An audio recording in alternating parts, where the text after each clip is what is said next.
네. 나이스 정보통신. 네, 일단 잠깐 좀 언급을 해야 될 것 같습니다. 일단 게시판 사연부터 잠깐 보도록 하겠습니다. 오늘 사연은 시청자 북날라차님께서 올려주셨습니다.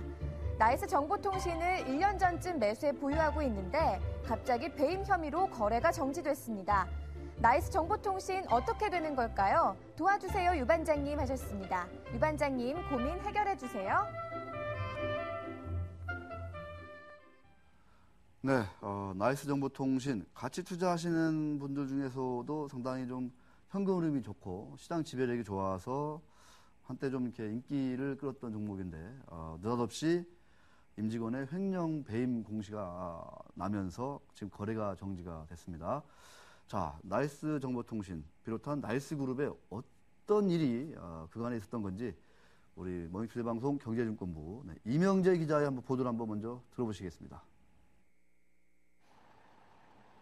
국내 3대 신용평가 업체 중 1위권으로 분류되는 신용평가사 나이스그룹이 최근 계열사 비리 문제로 시끄럽습니다.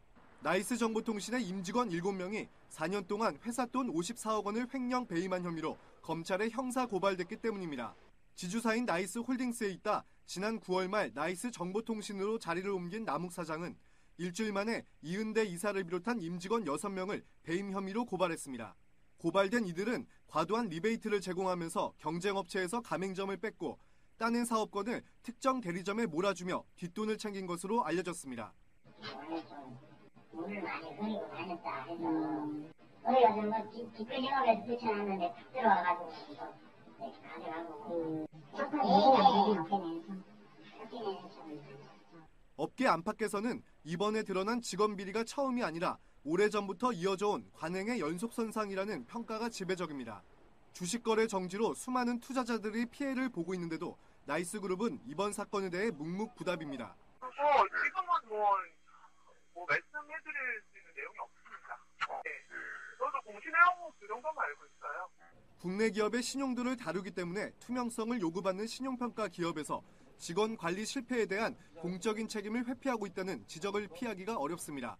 낙하산 인사와 임직원 횡령 등 비리로 얼룩진 나이스그룹이 과연 투명하고 공정해야 할 신용평가를 제대로 수행할 수 있겠냐는 비판도 나옵니다. 머니투데이 방송 이명재입니다. 네, 상당히 좀 심각한 내용을 우리 이명재 기자가 리포트를 했습니다. 나이스그룹 신용평가사 중에서는 뭐 국내 최대죠. 그렇죠. 가장 크고 네. 기업 신용평가에서는 뭐 독보적인 존재다 이렇게 볼 수 있을 것 같습니다. 이 계열사인 나이스 정보통신은 벤사요, VAN이라고 해서 네. 이렇게 카드 사용하면 그렇죠. 정보들이 발생하잖아요. 그걸 이제 카드사한테 제공해서 수수료를 이제 받아먹는 그런 이제 벤사인데 사측에서는 일단 뭐 그간에 누적된 리베이트 관행이 이번에 이제 어떤 횡령 관행을 보고 이제 횡령이 발생해서 자기들이 신고를 했다 이렇게 얘기하고 있는 거고 업계라든가 금융당국이라든가 뭐 거래소 이런 데에서는 이게 과연 그냥 관행인 것인가 아니면 나이스그룹이 옛날부터 좀 지배구조가 상당히 복잡하고 불투명하다 이런 지적을 많이 받아왔거든요. 그래서 이제 지주회사에 있던 경영진들이 뭐 자회사 낙하산으로 그냥 자연스럽게 내려오면서 돌아가면서 또 이렇게 경영을 하고 이런 와중에 뭔가 이제 신용평가를 해야 될 회사의 어떤 지배구조라든가 투명성이라든가 신뢰의 문제 이런 것들이 좀 그동안 계속 제기돼 왔었는데 이번에 그게 이제 횡령 배임으로 인해서 한꺼번에 표출된 거 아니냐 이런 우려의 목소리 안타까운 목소리들이 많이 있습니다. 지금 나이스 정보통신은 거래가 정지돼가지고 시가총액이 570억인데 지금 우리 주주도 걱정이 이만저만 아닌 것 같습니다. 우리 심재현 기자. 신용평가를 하는 회사인데 저렇게 이제 횡령 배임 이런 게 좀 발생하고 있어요. 저런 건 좀 어떻게 우리가 좀 볼 수가 있을까요? 좀 안타까운 일이긴 한데. 뭐 일단 신용평가라는 거는 신뢰를 먹고 사는 건데. 그러니까요. 그런 내부적인 내부 문제에서 그런 타격을 받았다는 건 심각한 걸로 보이고요. 사실 우리나라 3대 신용평가사가 있긴 하지만 약간 해외에서는 그런 면에서 약간 좀 해외 무디스라든가 이런 데에 비해서는 많이 떨어지지 않습니까? 그런 상황에서 더군다나 내부 문제가 이렇게 불거진다 그러면은 국내적으로는 뭐 그래 세계에 있으니까 이렇게 계속 갈 수 있겠지만 해외적으로는 신뢰 뭐 이렇게 성장하기에는 점점 더 장애가 되는 게 아닌가 그런 생각이 듭니다. 네.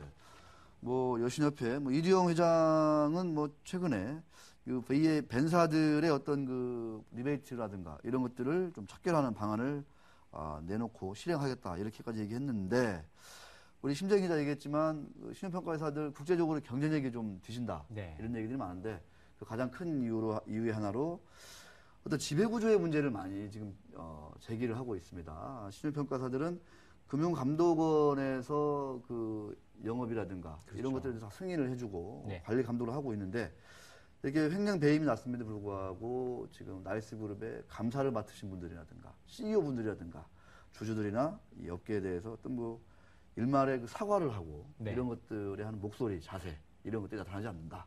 누가 하나 책임지려는 모습은 보이지 않는다. 이런 것들도 매우 안타깝습니다. 네, 나이스정보통신, 나이스그룹 이번 일 계기로 전화위복이 됐으면 하는 바람인데 금융당국이 또 거래소가 제대로 좀 이번 횡령 배임을 특히 배임이죠, 배임을 잘 좀 조사해서 재발이 일어나지 않도록 했으면 하는 그 주주들의 바람도 있는 것 같습니다. 자, 여기까지 하고 역시 오늘은 어제 못다 뜯어본 표를 보도록 하겠습니다. 심재영 기자. 네. BYC. 네. 우리 심 기자와 저의 고향 기업 아니겠습니까? 그렇습니다. 예. 네. 흔치 않은 뭐 호남 기업이라고 할 수 있습니다. 네. 예. 오늘 DI가 이제 하한가를 가고 있죠. 네. 적자 기업 DI, 컴투스, BYC 보면요, 이게 반기 매출의 영업이익이거든요. 네. 컴투스의 매출액이 맞먹는 영업이익이 납니다. 네, 그렇군요. 영업이익률도 26%. 예. 여기도 뭐 별로 차이 안 나요. 그렇죠. 네, 여기도 한 20%대입니다. 네. 그러니까 모바일 게임사하고 BYC하고 영업이익률이 똑같아요. 그러니까 사실 컴투스라든가 이런 모바일 게임사의 그러니까요. 주가가 잘 나갈 수 있는 부분이 그런 부분인데요. 성장성, 예, 그렇죠. 뭐 이익률이 높다. 예. 이런데 알고 보니까 그닥 차이가 많이 안 나네요. BYC의 이익률이 오히려 더 좋다. 네. 여기가 이제 부동산 개발을 해가지고 임대 수익이 반기에만 막 66억 막 이렇게 합니다. 예. 고정적인 그런 임대 수익이 그거는 들어오는군요. 상당 부분 영업이익이 잡히는 거예요. 네. 그러다 보니까 이익률이 높아지는 건데 시가총액은 어떻습니까 이렇게? 제가 최근에 뭐 이렇게 애널리스트 분들 이렇게 돌아다니면서 얘기를 들어보면 네. 컴투스에 대해서 여전히 굉장히 좋게 보시는 그러니까요. 분들 되게 많아요. 네. 1조 찍는다. 1조 찍고 잠깐 조정 받았다가 다시 뭐 그 정도 수준 유지한다. 이런 분들이 굉장히 많은데 BYC는 뭐 1조 한참 남았군요. 예. 관심이 없죠. 네. 네, 수고하셨습니다. 네, 감사합니다.